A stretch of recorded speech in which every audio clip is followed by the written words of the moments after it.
我最近要让这个一天热死了，天天一动就一身汗，完了还吃不进去饭，所以我买了400斤鸡架和200斤其他。我打算做一个解暑3件套，好让我和我的朋友们不至于在这个炎热的夏天被活活饿死。但是没想到这些东西批量制作起来居然这么麻烦，尤其是这个鸡架，差点没给我们几个做嘎了。我们得先掏掉肺子、贴骨血、皮燕子，还得再反复的浸泡和清洗，这样吃的时候才能没什么腥味儿。然后我原本打算把这鸡架上的鸡腰子给做里，但是我们试吃了一下，发现这玩意儿香是真香，但说法也确实是挺大。就吃完这一小盘之后，直到凌晨3点，我看这哥俩眼睛里汗呼呼往外冒火呢。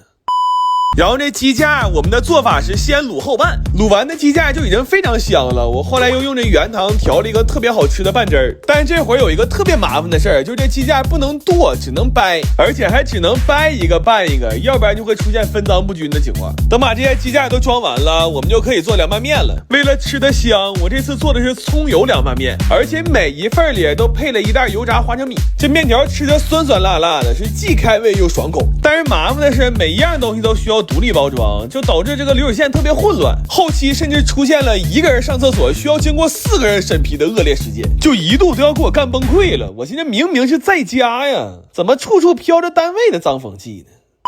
做绿豆沙的时候，我从泡绿豆到煮绿豆全部都用的是薏米水。就解暑虽然迫切，但祛湿也同样重要。因为我们家这空调已经整整2个月没关过了，我甚至觉得我每天上秤就是为了检验昨天的泡发成果。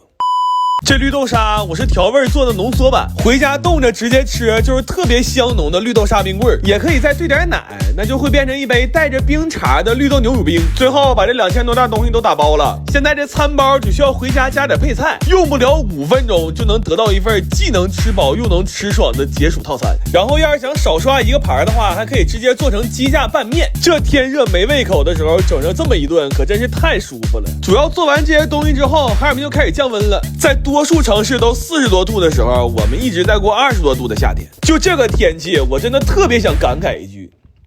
当年投胎赌对了。